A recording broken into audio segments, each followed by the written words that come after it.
take a look at the cover of the Washington Post, this spectacular picture of the cloud of ash from that volcano whose name nobody can pronounce in Iceland. I mean, it's truly beautiful, but it has caused so much trouble. Thousands of flights canceled across Europe. And that picture taken by a farmer as he was fleeing his farm at about 80 miles an hour, I would imagine. Left the cows behind. Exactly. Overnight airports in Germany were forced to close, and British officials announced no flights will be allowed over England until Saturday morning. That's at the earliest. About the only piece of good news, airports in Ireland are being allowed to reopen, and ironically, flights from the U.S. have been able to land in Iceland because the wind is blowing that ash to the east, so it's a little clearer up there. Al is actually there in a small town just a few miles from the volcano. Al, good morning to you.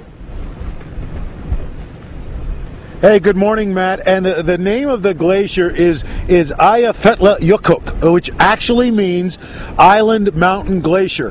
The volcano is about 12 miles on the other side of that ridge there. You see that beautiful waterfall. And just here over this bridge, under this bridge, you see how fast this water's moving? That is actually glacial melt from the volcano. And what we're talking about is a volcano that is erupting. In fact, the geologists here, the geophysicists in Iceland, say it shows no sign of abating at this point. And the problem is, even though you can't see the ash plume, it's rising up into the atmosphere anywhere from 20 to 36,000 feet. And of course, that causes a problem for aviation because that volcanic dust gets sucked into jet engines. It melts again, coats the engine blades, clogs up the vents, and then cools off and literally shuts down the engines. And that's not even talking about the visibility problems. Right now, airports shut down in France, Germany, the UK, Denmark, Norway, Finland, Belgium, Poland. Even air travel as far away as China has been affected. Normally,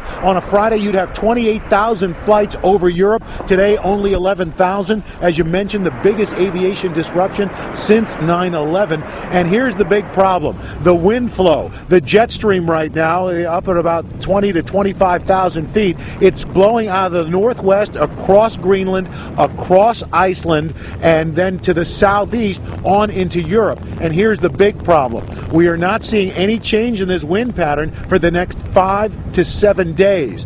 And the geophysicists here say that this ash plume could continue for at least another 48 to 72 hours. What does that mean for aviation? Nobody quite knows yet. In fact, in Poland, they're worried about the funeral for the Polish president who was killed late last week in that air flight disaster. And because the problem now is that flights may not actually be able to land in Poland. President Obama may not be able to get there. This eruption, 10 times more powerful than the one that happened at this same volcano just last month. So the big problem is this is a big, strong eruption, and it shows no sign of abating at this time, guys. All right, Al, we're going to go back to you a couple of times throughout the morning. We thank you very much for getting up there so quickly. Just to give you an idea of the history behind what this can do to an airplane, 1989, a KLM 747 hit a cloud of volcanic ash, lost all power, dropped 13,000 feet before they could restart the engines.